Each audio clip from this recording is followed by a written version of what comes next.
Oke, baiklah Bapak Ibu Saudara. Salam sejahtera bagi kita semua. Selamat kita berjumpa kembali dalam channel Paulus Pinonto Antirayo di program Setiap Hari Bersama dengan Yesus. Dalam kesempatan ini saya akan menemani Bapak Ibu Saudara dalam beberapa waktu ke depan. Namun sebelum Bapak Ibu Saudara nonton video ini, jangan lupa bagi yang belum subscribe, silakan subscribe dulu channel ini. Dan jangan lupa juga komen dan like sebanyak-banyaknya agar supaya Bapak Ibu Saudara mendapatkan notifikasi dari khotbah-khotbah saya. Dan terima kasih kepada Bapak Ibu Saudara yang sudah subscribe channel ini. Semoga channel ini makin berkembang berkat dukungan Bapak Ibu Saudara dimanapun berada. Kalau Bapak Ibu Saudara itu membutuhkan layanan doa, silakan tuliskan doa-doa Bapak Ibu Saudara di kolom komentar di bawah ini. Lalu kemudian jika Bapak Ibu Saudara memiliki tema-tema untuk saya bawakan, silakan tuliskan tema-temanya di komentar ini dan saya akan membagikan dan akan men-share dan saya akan membawakan tema Bapak Ibu Saudara. Dan saat ini saya akan memberikan tema renungan atau khotbah saya adalah Natal yang membawa pemulihan. Kita membuka Alkitab kita, firman Tuhan yang terdapat di dalam kitab Matius pasal yang ketiga. Kitab Matius pasal yang ketiga, ayat yang pertama. Firman Tuhan berkata begini, "Pada waktu itu, tampillah Yohanes Pembaptis di padang gurun Yudea dan memberitakan, bertobatlah sebab kerajaan Allah sudah dekat. Kerajaan sorga sudah dekat. Sesungguhnya dialah yang dimaksudkan Nabi Yesaya ketika ia berkata, ada suara orang yang berseru-seru di padang gurun, persiapkanlah jalan untuk Tuhan, luruskanlah jalan baginya. Yohanes memakai jubah bulu unta dan ikat pinggang kulit, dan makanannya belalang dan madu hutan. Maka datanglah kepadanya penduduk dari Yerusalem, dari seluruh Yudea, dan dari seluruh daerah sekitar Yordan. Lalu sambil mengaku dosanya mereka dibaptis oleh Yohanes di sungai Yordan. Tetapi waktu ia melihat banyak orang Farisi dan orang Saduki datang untuk dibaptis, berkatalah ia kepada mereka, "Hai kamu keturunan ular beludak, siapakah yang mengatakan kepada kamu bahwa kamu dapat melarikan diri dari murka yang akan datang? Jadi, hasilkanlah buah yang sesuai dengan pertobatan, dan janganlah mengira bahwa kamu dapat berkata dalam hatimu, Abraham adalah bapa kami, karena aku berkata kepadamu, Allah dapat menjadikan anak-anak bagi Abraham dari batu-batu ini. Kapak sudah tersedia pada akar pohon, dan setiap pohon yang tidak menghasilkan buah yang baik pasti ditebang dan dibuang ke dalam api." Lalu lanjut sampai ayat yang ke-12 saja. "Aku membaptis kamu dengan air sebagai tanda pertobatan, tetapi ia yang datang kemudian daripadaku lebih berkuasa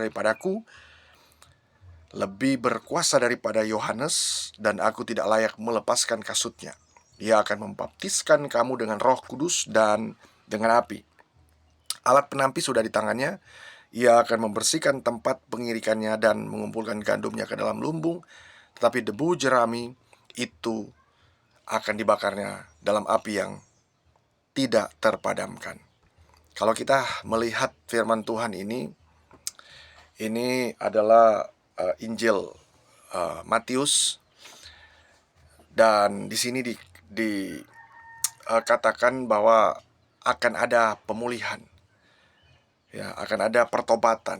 Nah, pemulihan itu identik dengan pertobatan atau perubahan mindset, ya, seperti itu, atau metanoia. Nah, saat ini saya akan memberikan atau memberitahukan kepada Bapak Ibu tentang Natal yang membawa pemulihan. Seperti apa orang yang mengalami pemulihan ketika di momen Natal. Nah, Natal biasanya dipahami oleh banyak orang bahwa itu adalah kelahiran Yesus Kristus ke dalam dunia ini. Ketika dia lahir, itu adalah sebuah Natal yang dipahami oleh banyak orang. Natal juga kalau kita perhatikan, saya nggak akan juga membahas tentang tahun berapa dan kapan Yesus lahir. Tetapi saya akan memfokuskan kepada Natal itu yang akan membawa pemulihan. Ada sebagian orang punya pendapat A, ada sebagian orang punya pendapat B tentang kelahiran Yesus. Tetapi saya akan mengacu kepada pemulihan. Persoalannya, apakah Natal itu akan memulihkan kita? Apakah kita akan dipulihkan oleh Natal itu atau tidak? Atau Natal itu punya kerinduan kita dipulihkan, tetapi kita sendiri nggak mau dipulihkan. Nah, kata pulih memiliki arti kembali baik. Ya, itu kata pulih. Itu memiliki arti kembali baik seperti semula, seperti sedia kala. Oleh karena itu, kita bisa menghayati kata pemulihan ini sebagai proses atau cara perbuatan untuk memulihkan. Nah, Bapak Ibu Saudara, pemulihan itu biasa dipahami baik dalam arti pemulihan fisik maupun secara psikis, atau mungkin hubungan relationship dengan orang-orang di sekitar kita. Nah, seseorang yang sakit perlu pemulihan untuk menjadi sehat. Pemulihan terkadang dipahami layaknya orang yang sembuh dari sebuah penyakit. Misalnya ada seorang yang mengalami pusing kepala, lalu kemudian orang tersebut memeriksa ke dokter, dan setelah itu dokter memberikan obat, dan kemudian orang tersebut meminum obat itu dan kemudian dia istirahat. Nah, dengan cara itu orang tersebut mengalami pemulihan, ya, dalam arti sembuh dari penyakit. Nah, dalam kitab Yesaya pasal yang ke-11 ayat 1 sampai 10, di situ dijelaskan. Kalau kita baca di dalam ayat tersebut, Yesaya pasal 11 ayat 1. Yesaya pasal 11 ayat 1, kita bisa lihat di dalam kitab Nabi Yesaya. Nabi Yesaya pasal yang 11. Oke, saya akan bacakan bagi kita semua. Suatu tunas akan keluar dari tunggul Isai, dan taruk yang akan tumbuh dari pangkalnya akan berbuah. Roh Tuhan akan ada padanya, roh hikmat dan pengertian, roh nasihat dan keperkasan, roh pengenalan dan takut akan Tuhan. Nah, Bapak Ibu Saudara dimanapun berada, kitab ini atau ayat yang sudah kita baca, ya, dinyatakan adalah nubuat Nabi Yesaya akan kedatangan sang tunas dari tunggul Isai. Dialah Tuhan Yesus yang dikatakan sebagai pemulih, karena dalam dirinya dikatakan demikian bahwa roh Tuhan ada padanya. Kalau roh Tuhan ada padanya, berarti Tuhan tinggal bersama dengan dia. Lalu kemudian dia yang menunjukkan bahwa Tuhan berkenan kepada Yesus, Bapa berkenan kepada Yesus. Nah, roh hikmat dan pengertian itu bisa menjadi sebuah indikator seperti yang dimiliki oleh seorang Salomo, atau roh nasihat dan keperkasan seperti yang dimiliki oleh Daud ketika menghadapi Goliat yang besar. Atau roh pengenalan dan takut akan Tuhan itu seperti kesetiaan para nabi yang memberitakan pesan dari Tuhan. Nah, Tuhan Yesus sebagai yang dinanti-nantikan akan datang membawa pemulihan bagi kehidupan kita, tentu dengan mempercayainya. Dan Yohanes Pembaptis telah membuka jalan bagi orang-orang pada waktu itu agar supaya mereka dapat mengenal Tuhan, mereka dapat mengenal siapakah Yesus. Nah, Bapak Ibu Saudara dimanapun berada, pemulihan ini terjadi karena mungkin adanya luka-luka yang kita alami, luka-luka psikis atau luka-luka traumatis, ya, atau luka-luka yang lain.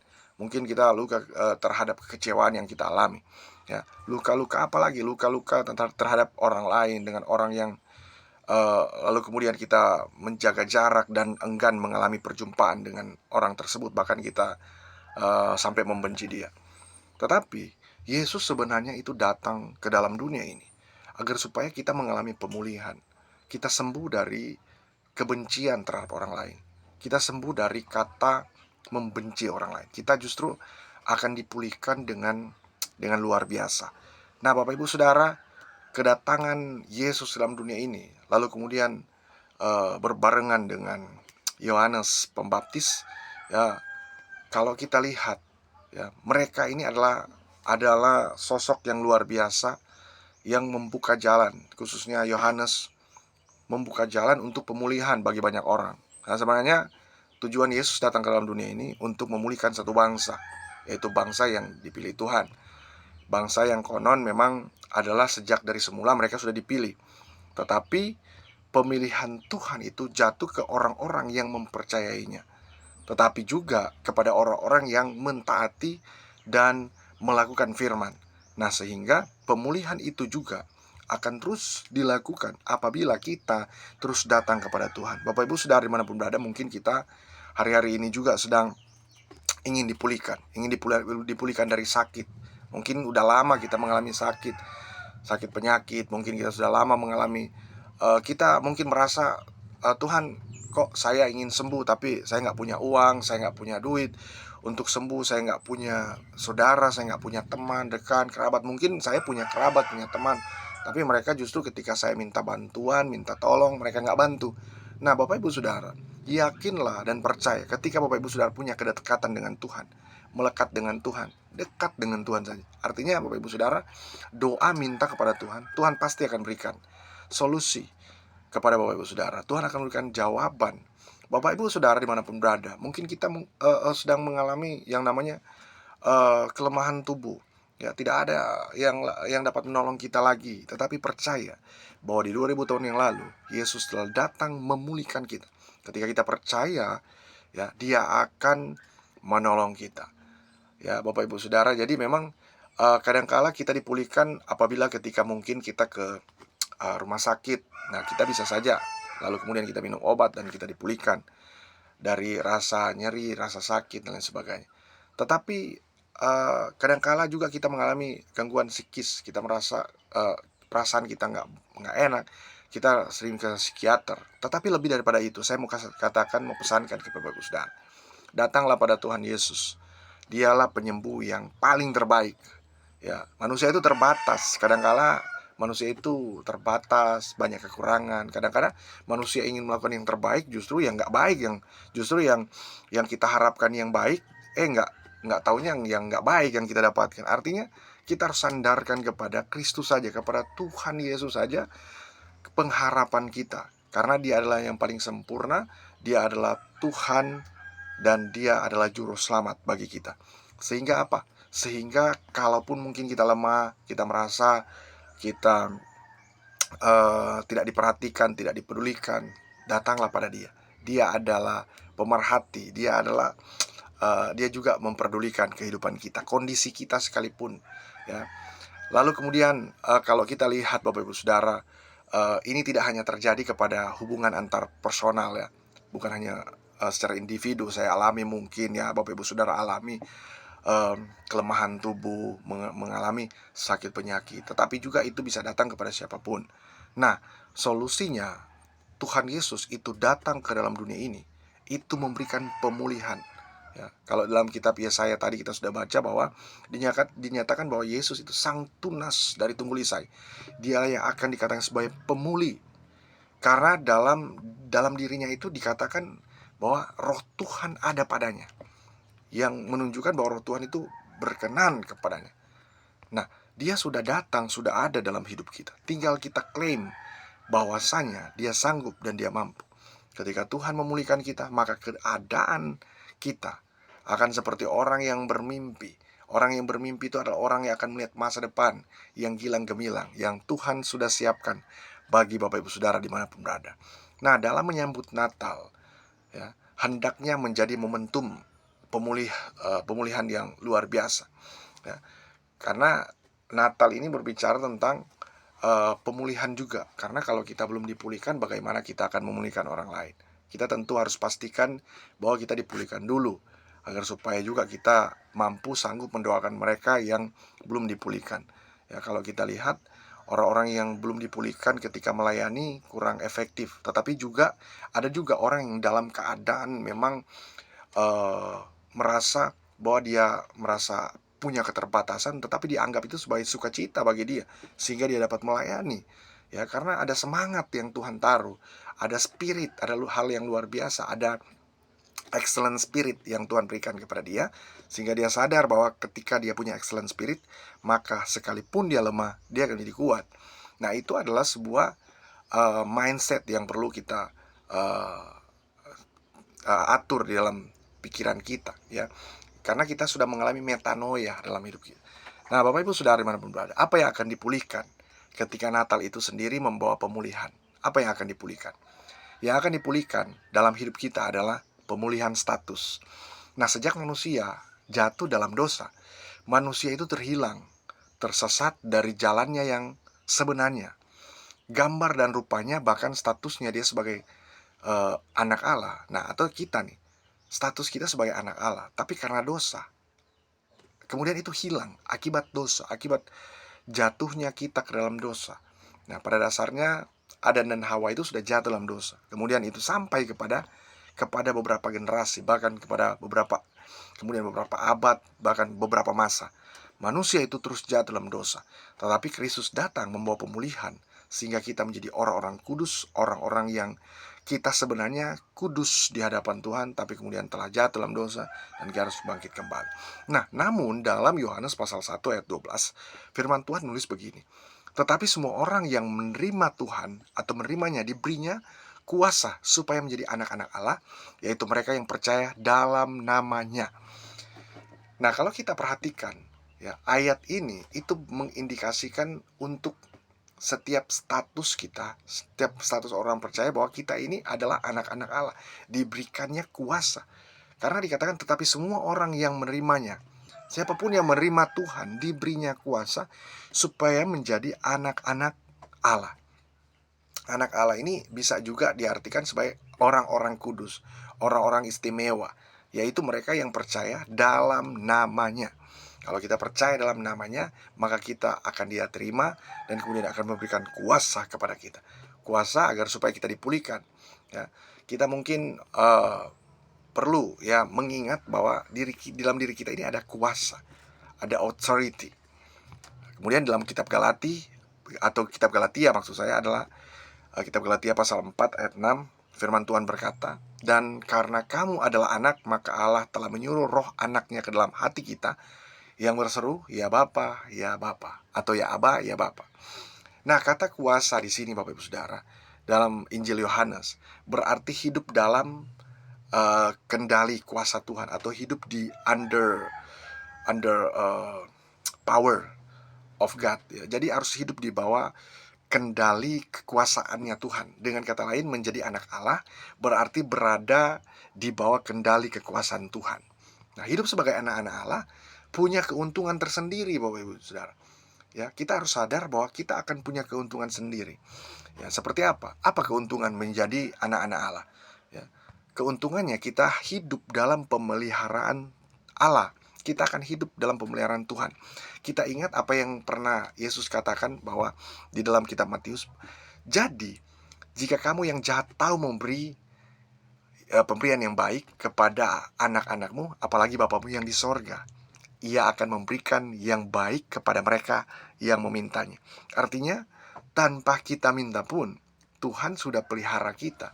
Tanpa kita memberikan respon, atau kita memberikan, atau tanpa kita merespon, ya, Tuhan sudah memberikan itu. Ya, Tuhan sudah memberikan itu kepada kita. Asalkan apa? Kita hidup untuk percaya kepada Dia. Lalu kemudian itu keuntungannya adalah pemeliharaan Tuhan terus ada dalam hidup kita. Lalu kemudian kita hidup dalam perlindungan Tuhan. Keuntungan berikutnya adalah kita hidup dalam perlindungan Tuhan.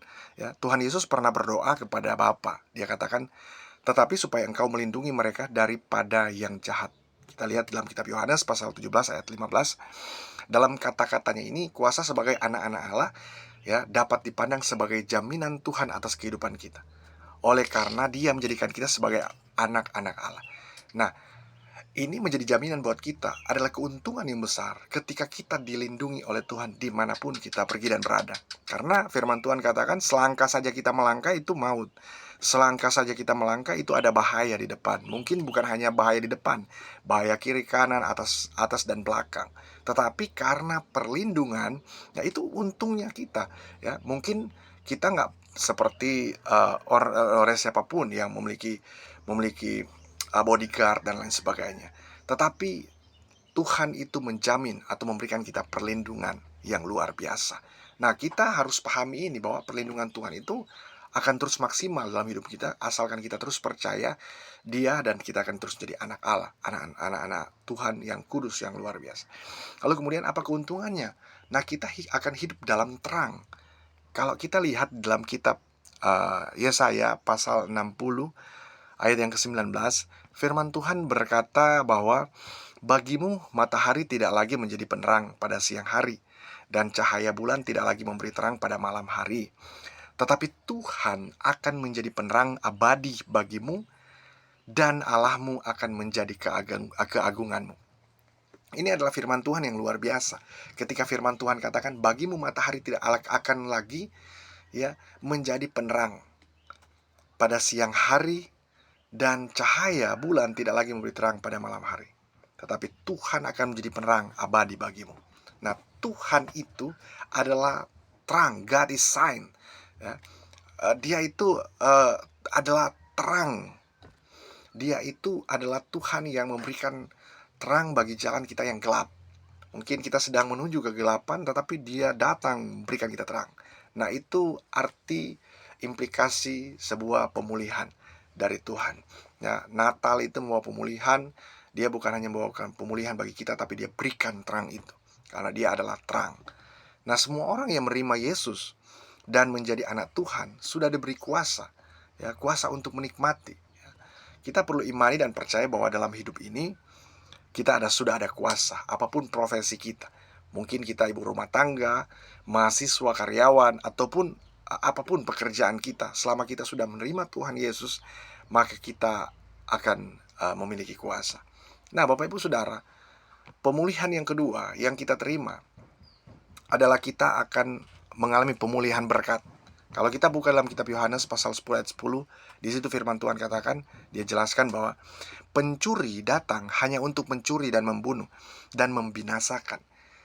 Tetapi aku datang supaya mereka mempunyai hidup dan mempunyai dalam segala kelimpahan.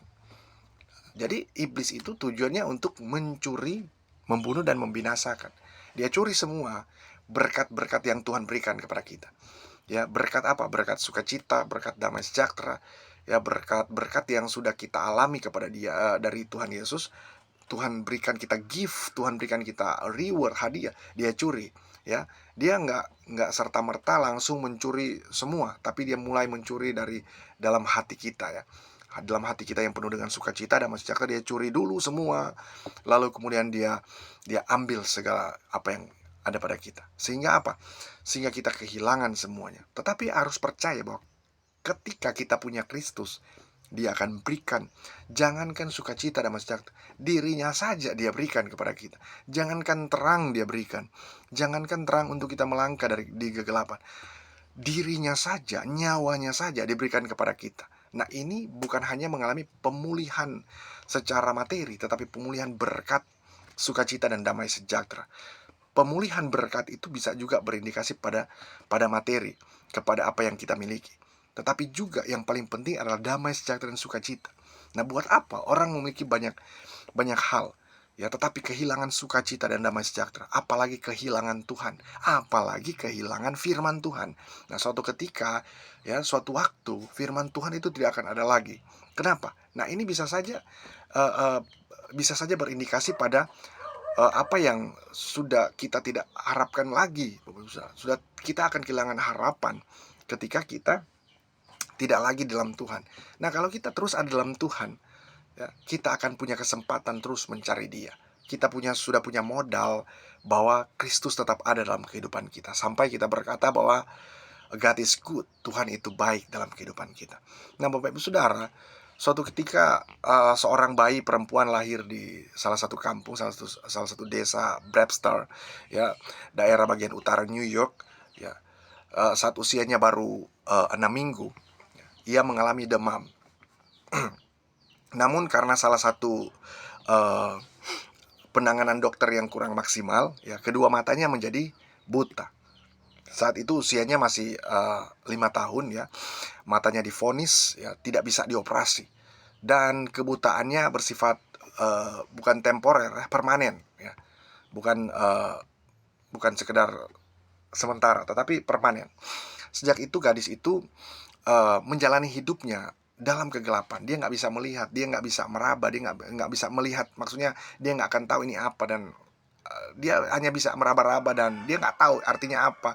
Terus objek yang ada di sekitarnya itu apa, dia nggak tahu. Nah, sebagai manusia, wajar bila ia ketakutan, wajar bila dia khawatir akan hidupnya dan seperti apa. Namun tidak demikian dengan salah satu sosok yang saya akan ceritakan ini, yaitu yang bernama Fanny. Fanny ini dia juga, kalau kita tahu, Dia bernama Fanny Crosby, ya. Lalu kemudian ia menemukan bahwa kekurangannya dalam penglihatan ternyata Tuhan imbangi. Ya, ketika dia nggak bisa lihat apa-apa, Tuhan imbangi dengan talentnya dia, dengan talentanya dia, dengan apa yang dia miliki, ya. Dengan kepekaan menulis puisi dan lirik lagu. Sepanjang hidupnya, sudah kurang lebih dia menciptakan lagu itu hampir 8.000 lagu dan 3 buku kumpulan puisi. Ini adalah amazing, luar biasa. Padahal dia buta, dia punya kekurangan. Nah, kalau kita tahu bersama bahwa selama hidupnya Fanny Crosby ini merupakan figur yang Crosby ini merupakan figur yang dikenal di seluruh Amerika. Ya, ia dijuluki ratu penulis lagu The Gospel, ya, atau gospel. Kalau kita lihat, tampaknya ini adalah suatu anugerah, suatu grace, ya, bahwa dia pernah berkata begini. Fanny ini pernah berkata begini, bahwa aku harus buta seumur hidup, dan aku berterima kasih untuk hal itu. Jika kesempurnaan penglihatanku itu dapat mempengaruhi aku, dan mungkin saja itu akan ditawarkan kepadaku besok, maka aku tidak akan menerimanya. Dia yang akan menerima tawaran-tawaran dunia. Aku mungkin tidak akan bisa menyanyikan hikmah untuk memuji Tuhan jika aku tertarik pada hal-hal yang indah menarik dalam diriku. Lalu dia melanjutkan dengan kata, jika aku punya sebuah pilihan, aku akan tetap memilih untuk tetap buta. Karena ketika aku mati, wajah pertama yang akan aku lihat adalah juru selamatku, adalah Yesus Tuhan. Nah, ini adalah ungkapan yang luar biasa dibanding dengan mungkin kita yang sempurna, ya. Tetapi yang saya mau ingatkan kepada kita semua adalah begini, bahwa siapapun kita, kalau kita berharap dan percaya kepada Dia akan memulihkan segala apa yang kita miliki. Dia akan pulihkan. Mungkin kita sedang jatuh, sedang lemah, kita mungkin sedang mengalami kerugian yang besar dalam diri kita, dalam pekerjaan kita, sehingga kita berkata ini sangat sial hari ini. Sehingga kita berkata Tuhan gak adil. Tetapi percayalah, Tuhan itu baik. Tuhan itu gak mungkin menguji atau mencobai seseorang lebih daripada kekuatannya sendiri. Tapi percayalah, jika hari ini engkau masih bisa bernafas, hari ini engkau masih bisa menikmati hari-hari, itu semua karena anugerah Tuhan. Dan Tuhan akan membuat engkau terus naik. Engkau akan mengalami next level. Engkau akan terus diangkat menjadi kepala bukan ekor. Ketika kita mengalami penurunan, degradasi dalam hidup ini, itu adalah sebuah ujian bagi kita, agar supaya kita tahu bersyukur bahwa segalanya itu ada datangnya dari Tuhan. Kemudian yang ketiga, pemulihan yang ketiga adalah pemulihan kesehatan. Alkitab menulis dalam Mazmur pasal 103 ayat 1-3. Firman Tuhan katakan, dari Daud, pujilah Tuhan hai jiwaku, pujilah namanya yang kudus, hai segenap batinku. Pujilah Tuhan hai jiwaku, dan janganlah lupakan segala kebaikan. Dia yang mengampuni segala kesalahanmu, yang menyembuhkan segala penyakitmu. Bapak Ibu Saudara, penyakit di sini itu berjantang sakit tubuh. Termasuk juga penyakit jiwa. Penyakit jiwa yang dimaksudkan adalah hawa nafsu, iri hati, keserakahan, luka batin, trauma, gambar diri yang rusak, ya, kemarahan, lalu kemudian ketakutan, kepahitan, depresi, dan masih banyak penyakit lain, ya, yang dapat merusak rancangan Allah yang sempurna atas hidup kita. Tuhan sudah rancangkan kita sesuatu yang baik, yaitu rancangan damai sejahtera dan bukan rancangan kecelakaan, untuk memberikan kita hari depan yang penuh dengan harapan. Maka Bapak Ibu Saudara, teruslah menikmati kesehatan yang daripada Tuhan. Jika hari ini Bapak Ibu masih bisa merasakan kesehatan, kekuatan, masih bisa berjalan, masih bisa berlari, masih bisa memegang, masih bisa melihat, masih bisa memandang, masih bisa mendengarkan firman Tuhan, bersyukurlah atas apa yang Tuhan berikan kepada kita. Karena percayalah bahwa ketika Natal itu datang kepada kita, Dia akan membawa pemulihan, dan pemulihan yang dilakukan adalah pemulihan kesehatan kepada kita. Nah, jadi ada 3 pemulihan. Ada tiga hal maksud saya. Yang pertama, kita akan dipulihkan atau status kita akan dipulihkan. Yang kedua, kita akan mengalami pemulihan berkat. Dan yang ketiga, kita akan mengalami pemulihan kesehatan. Untuk itu Bapak Ibu Saudara, tetaplah kuat, tetaplah percaya kepada Dia, jangan mudah menyerah. Tetaplah datang kepada Dia, bersyukurlah atas hidup ini. Dan kita akan melihat berkat-berkat Tuhan tercurah atas hidup kita. Kita akan mengalami rejoicing, kita akan mengalami peace, kita akan mengalami damai sejahtera yang luar biasa. Dan Tuhan akan menyertai kita sampai kapanpun dan di mana saja. Dan doa saya buat Bapak Ibu Saudara dimanapun berada, agar supaya dengan video ini Bapak Ibu Saudara diberkati dimanapun berada. Semoga video ini dapat menjadi berkat bagi kita, dan Tuhan Yesus memberkati.